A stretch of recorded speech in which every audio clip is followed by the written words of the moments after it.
Welcome to the Game of Life podcast, where we bring you inspiring softball stories, insightful tips from coaches and players, and explore how the game transcends its boundaries to become a metaphor for life. Whether you're a sports enthusiast, a casual fan, or someone just looking for inspiration, you're in for a treat. We'll unravel the tales that go beyond the scoreboard. Discover how perseverance and hard work on the field translates into resilience in your daily challenges. Learn about teamwork, leadership, and the unwavering spirit that fuels success, not just in sports, but in the game of life.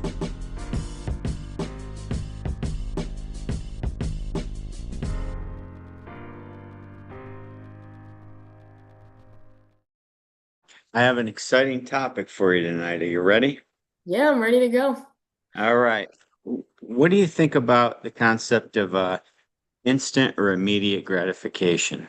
And I'm not even talking, this doesn't even have to be a softball episode. Like, how does that get in the way of growth or how does it help? I have no idea what you're going to say. I like this one. This is something I think like everybody deals with in some regard or on some level. To me, like instant gratification is you make a choice today that's going to give you short-term happiness that may or may not be in the best interest of your future self. So it can be something as small as like, oh, I'm getting McDonald's tonight. Like that's instant gratification. Or it can be I have a job offer. It's maybe not the job I want, but it's right here and it's doable. So I'm just gonna do that one instead of, taking a risk to maybe go get something I really want. So those are kind of the ways I think about instant gratification. And I think it's something you really have to, one, be aware of because I think sometimes when you do it enough, you think it's the only way to go. You think to yourself, oh, well, I want to be happy now. I want to do things now that are going to make me happy. And sometimes, like the choice you make to get instant gratification, maybe that's the right choice for your long-term self too. Like it doesn't necessarily, because if that wasn't the case, we'd all just be grumpy all the time. So I think those are kind of my initial thoughts. Well, a couple things. You talk about McDonald's for instant gratification, right? If you go eat McDonald's or if you decided to go to the gym for an hour, there's going to be no regret going to the gym. The Hmm. regret's going to come from the McDonald's, Right. right? That's simple. If you binge watch Netflix instead of go on a walk and listen to a podcast, like maybe this one, there's going to be no regret after the walk because you're outside. Like a lot of times, the instant gratification is things that they're at your beck and call any given time. Hmm. That being said, it's okay if you fall for that sometimes. Like it's never one time. It's when you start stacking. I always joke, it's not a streak until 3 days because that's the rules of Snapchat, right? Right. Yeah. So if you do something for instant gratification for a day or maybe even 2 days in a row, you're not going to feel the regret or feel bad about yourself until you get to 3+ days. That's generally my rule. It's not scientific. So you have McDonald's 2 days, but on the third day you start going back to the gym. Big deal. And then you as long as you don't break that streak, you know. So I think it's about not letting it become a habit, but so many people do. So I just Yeah. kind of unpacked a lot there. No, yeah, it's interesting you say that because I think, like, at least so far in my life, right, when you look back and you're like, oh, maybe things could have been different, it's usually because you make a lot of instant gratification choices that maybe led you away from something different. Like, I think that's just interesting to think about because I'm a believer, like, all the small things lead to the big thing. So, like you said, it's not one day. Like, don't get me wrong, there's days I sat on my couch and I binge watched Netflix. Like everybody needs one of those days. It would become a problem if I did it every single day of my life. So I think it's definitely a balance because like sometimes you do have to treat yourself, so to speak. Like you do have to make sure you're happy, give yourself a day. But I think when you kind of start pairing it with like discipline and, trying to reach your goals, that's where it can get a little dicey of, if 90% of the time you're making the easy choice and doing, what's going to make you happy in that moment, are you setting yourself up for success for those long-term goals that you have? Yeah, it's about habits. Like people always say working out or losing weight or getting in shape's about, oh, you can have a cheat day. No, there's no such thing as a cheat day. You literally broke what you were trying to accomplish. But as long as you don't stack them 2, 3, 4 days in a row, it's going to be okay. Yeah. Unfortunately, people do it the other way. They have all these resolutions or crazy ideas to get in shape, and then once the instant gratification opportunity comes in, they start stacking those days instead of the discipline days. And Mhm. it's okay to do all this stuff, but you just can't let it stack. Right. I mean, I think like let's say you have the goal of, I don't know, pick a sport, like playing college basketball. But every time someone asks you to go to the gym or go shoot with them, you have other stuff to do. Like to me, that's instant gratification because like you say you want one thing, but there was obviously some other choice that was more important to you at that time that you chose instead. And it could be a job, like recruiting comes to mind a little bit for me. Like, okay, you say you want to get recruited, but instead of emailing coaches, nights during the week, what are you doing instead? Like to me, those are the things I kind of think about where the choices you're making in the moment consistently on a day-to-day basis don't match the long-term goals that you're telling me you want to have. Does that make sense? Makes 100%. It makes perfect sense. I don't know. No, it makes perfect sense. There's always going to be, well, I heard this last week that every time you say yes to somebody or something, you're taking away growth from yourself. And every time you say no to somebody or something, you're freeing yourself up for growth or something else. So sometimes they'll complain and say, I don't want to, can I borrow $20? Oh, no, no, I can't do that. Can I talk to you for 20 minutes over a cup of coffee? Sure, no problem. You just gave up the most valuable item of your life, that 20 minutes of time. Mhm. And I think when it comes to instant gratification, sometimes it's just taking the easy way out Right. because your friends say, let's go do this. And if they don't have the same vision as you, they don't care you don't practice, or they're trying to stack cheat days, like I was saying earlier, instead of you trying to stack days that help you grow. So you have time to do those things. I wouldn't want you to never go eat McDonald's, just to use that Yeah. again, or go to the Yeah, movie. we're on the McDonald's Yeah, analogy. supersize it. I don't care. Yeah. Uh, or go with your friends instead of uh, put up 500 shots or hit 100 golf balls or take swings. But when you just have to be careful which way you start stacking the days. Yeah. And I think like it's such an interesting concept because I think we all have things in our life where we know when we do them, we're not putting ourselves in a good spot. Every morning when I snooze my alarm, I know that's not a good idea. Why do I do it anyway? I don't know. Like, Five, four, three, two, one, go. yeah, but it's instant gratification. Like in that moment, I'm like, oh, I'm tired. But I know every morning that I'm rushing out the door. So, like, why do we make choices? It's just such an interesting concept. And that one's like very clear to see. But if you start to apply the same logic to other aspects of your life, I think it's really eye-opening. Well, it adds a lot of perspective too. Like last year on a whim, your mom and I just we bought a building and opened a tap house, and now we're figuring out how to rent out the rest of the building. The That you point happen to being, be sitting in right now. Yeah. yeah, Yeah. yeah, that I'm sitting in right now when I should be home sleeping. Uh, but last summer I didn't go on my bike rides like I used to do. I didn't play as much golf. I had lots of friends, even at my age, in my 50s. Oh, come do this, come do this. No, I was zoned in on building this place. So this year I'm going to be able to do all that. And then we have employees that actually work here when I'm not here. So the Mhm. point was sometimes I talk about a day or two. Sometimes you sacrifice a season if it's sports, or you Yeah. sacrifice a summer if you're building a business, or you sacrifice a year. I don't know what it is, but there has to be some sort of trade-off where you sacrifice. You Yeah. can't just always give in. You have to be locked in. And I'm going to say it again. It's a common theme. Just stack those days, stack those days. And Yeah. then you can let loose other times. We're not saying you can never go against what you're working towards. Yeah, and I think like as we talk about this more, like the concept of like your purpose comes to mind too, because to me, like when I'm making decisions, right, it's almost like your North Star. Like that's kind of how I see your purpose. Like every decision I make, what's my purpose? Does it affect my purpose? And I kind of use that to try to guide the decisions we make. I think like that's just kind of how I try to go about decisions and go about life. So when I have choices, if maybe like I keep pursuing like instant gratification, maybe I should like lean into why that is. Like maybe something over here that like I'm starting to see as instant gratification, maybe that's really like something I'm passionate about, and maybe I need to restructure my priorities.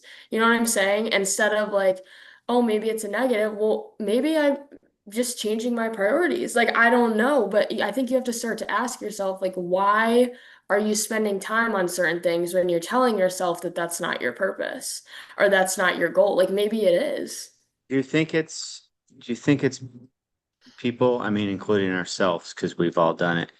Think we worry about too much about what other people think? Do you think we worry about FOMO, fear of missing out? Do you Mhm. think that's why we fall to it sometimes? Oh, they're going to amusement park for the weekend. I've got it. I can't miss that. They're going to be all over Instagram and Facebook, and their stories on Snap are going to be so and great, and I'm going to be home practicing. Like sometimes I feel like that's part of it. Maybe that's why people do it, but like I can use like an example from my own life, right? So like growing up, from a young age, I knew I wanted to get recruited and I knew I wanted to play softball. So like there were weekends, and you can attest to this, where I'm like, oh man, like I really wish I could do that. But deep down inside me, I knew I was making the right decision. Like there was no part of you that ever had to tell me like, come on, Allie, like don't even think about that. I knew. Like it was always my decision because deep down there was like a whisper inside me of like, okay, I'm gonna let myself be upset about it for a minute, but I know it's the right decision because that's my goal, that's my purpose. Like that's what I'm marching toward. So I don't know, like it just makes me think too, because usually when you're marching towards something and like you're trying to reach a goal, yes, there's those instant gratifications, but it's like you see the light, like you know where you're going, and I don't know, like does that make sense? Of Yeah, like you know what's out there, but you know why you're making the decision not to do it. so I'm going to ask you this now because I mean, I'm way on the other side of it, but the perspective of being a parent when you were going through it Mhm. and you're on the other side of it now. Does your circle matter in all this stuff? Yeah. Yeah. I mean, I think if you're in the wrong circle, the pull to do other things gets louder and louder and louder and harder to Mhm. resist. If you're in the right circle, it kind of goes away, or not goes away, but it's quieter and it's easier to say no to, I would say, when you have other people who know what your goal is. Like there were, friends in high school who would be like, "Oh, good luck this weekend." Like wouldn't even ask me what I'm doing. They already knew. Like, and I think I'm just using this as an example. Obviously, we had balance and whatnot, but like in the summer, every weekend we were traveling for softball, and like all my friends knew that, and they're like, "I'll talk to you when you get back. Good luck. Text me how you're doing." Not like, I'm so mad at you that you can't come to wherever with me this weekend. Like my friends never did that to me because they knew. Instead, they're like, "Where are you going this weekend? Oh my gosh, good luck." Texting me, "How'd your games go today?" Like that's what your circle does for you, in my opinion. When you're in high school, though, it's sometimes hard to break out of circles. What advice would you give a high school person that feels like, all right, I've got these relationships, friends, teammates, but they just don't understand what I'm trying to accomplish? Hmm. Do you just flat out leave that circle, or do you just hopefully they respect your decision, and then if you have to leave, you leave? But I I think when think you're that age, it's a lot tougher. That's all I'm saying. I think especially in high school, you deal with like worrying about being judged by other people. But I guess my question would be, and this goes for like all ages too. I'm going to use you as an example. Like, if someone looked at you, would they know what's important to you by like how you carry yourself every day? Like right Pro- now, Yeah, I think so. But yeah. I think that becomes a problem when like maybe you're quiet about your goals, like maybe your discipline isn't there. So people like don't really know what's important to you. Whereas like if they look at you and you're like, whoa, she's like really determined to get after this, get after that. Her grades are really important to her. I see she wants to get that job. I see she wants to get that promotion. She wants to move here. She wants to live there. Like I think in the way you carry yourself, people should be able to tell what's important to you. And then I think it becomes a little bit easier to navigate because if people don't know, I feel like you start kind of getting pulled in a few different directions. Yeah, and again, the pull comes when you're not confident in yourself. Hmm. Because a lot, it's the old crabs in the bucket analogy that I always use. If you're trying to climb out of that bucket, the other crabs are going to pull you back in. But if Yeah. you ignore that and you just keep fighting, fighting, fighting and get out, then they'll respect it after a while. Or, oh well, right? Yeah. I mean, do you have times in your life where you feel like you've like had to think about instant gratification and stuff like that? All the time when I was a new teacher, when you're an educator, you in the old days you'd go to the faculty room for lunchtime. Okay. Mhm. And I had a veteran teacher that I really respected there tell me, "You're going to the snake pit today?" I go, "What's the snake pit?" I go, "It's the faculty." He goes, "It's the faculty room. It's just where all the other teachers are going to bitch about everything bad in their lives, including the kids." And I'm telling you right now, as an educator, when you start talking to people about kids and other people and colleagues, it might make you feel better at the time, but you're going to hate your job and your life and probably get out of it. So my first couple of years, I just took my sandwich and went to my room during lunch. And then when I was more confident, I could go in the faculty room. And if most of the days, if they weren't talking about that stuff, I stayed, right? Mhm. Mhm. But if that stuff came up, I had the confidence to not accept the pull and just leave. Oh, I got to go make copies. Oh, I'm leaving. And I mean, I think that's important. That's a great work life story. Like you're going to be at the water cooler with people at a corporation, or you're going to be talking to other people. You can't get sucked into other people's problems. That's actually a really good one that I didn't even think about because most of the time when we're venting or talking about other people, that's instant gratification because Yeah. your emotions are heightened. And talk about situations that can bite you in the butt later is when you're Yeah. talking about other people. That's a huge one. Yeah, the instant gratification in that case comes from just making yourself feel better about a situation. Nothing Hmm. gets it doesn't yield anything. Doesn't yield happiness long term. Doesn't yield anything. I feel like that's most heightened emotions like anger. What you say when you're angry is instant gratification. Or when you're miserable, you just want someone else to be miserable with you because it makes you feel better. So I think those emotions are kind of good examples of it too. Yeah, anger's a big one because you're going to say anything that you can think of to make yourself feel justified, right, or better. Hmm. And you're better off just eating it and going to do something that makes you feel better and let you cool off, right? I think the other one too that I'm thinking about is like how many relationships do people have in their life where like you're mad at someone and they ask if they're mad at you and you're just like, no, because you don't want to get into it. And then the relationships kind of like dented, never the same because you didn't get something off your chest because you took the easy route of wanting to be satisfied at the moment and not have a difficult conversation. Yeah, I mean, a better way to go about it would just be to tell, yeah, I'm mad at you, and I just need a minute right now. Like Hmm. going back to I just need a minute. I'm mad at you. We'll be fine. We'll talk about it. Right. Right. It's saying something hurtful, right? Right. Oh, Yeah. any Whew. closing any closing thoughts on this?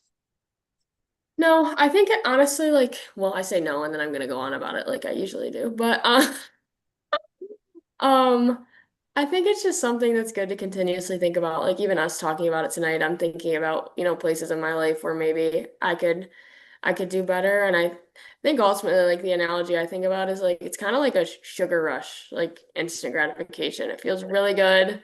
And then all of a sudden you're like crashing because it didn't help you reach a goal or reach a purpose. And the point I do want to hammer home too is like we said, it's okay to take a day or two. Like that's not what we're talking about.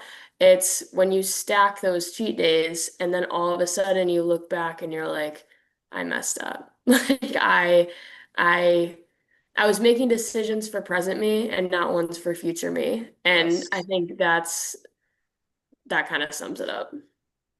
No, that's very good. I mean, it's all about you're gonna stack days in your life, whether they're good or bad, right? Mhm. And if you alternate them, that's not good either, because progress or decline comes from stacking something consistently. You know, my big thing's about staying consistent. Mhm. I mean, I walk every single morning, 365 days a year. And today I only did a mile because I had somewhere to go. I had an early appointment. Most Mhm. days I do three. Tomorrow I'll get up earlier and do five. Like it all offsets. So it's okay to not do it, but Mhm. don't continue that. Make sure you get back on track. Put the train back on track. That's what I'm saying. Ooh, ooh. Yeah, no. I think yeah, I mean, like one way to think about it, your future self is relying on you hard right now to make good decisions. So don't let him or her down. Yeah. Well, 100%. And if you do instant gratification, like I'll end with this. Your 20-year-old self should be better off than your 10-year-old self, right? And you keep going. 40-year-old self should feel like you're in a better place than your 30-year-old self. So if you're not, it's because you're stacking the wrong type of days because of instant gratification. Sometimes there's sacrifice involved. And Yeah. you look back at it, you feel like at the end of the day, you should be up a higher flight of stairs. You shouldn't be Yeah. stuck somewhere else. So, Well, all and well, right. now I have one more thing because you said that, and then I'll end. Now, I was gonna say most of the time, to your point, like when you make choices for instant gratification, it's to avoid failure. So if those are the only choices you're making, you get to a point where now you don't know how to deal with failure because you've put yourself only in situations to succeed. So, All right, write this down. Our next episode needs to be on coping with failure. okay, All sounds right. good. We'll see you next week. All right, see ya. Bye.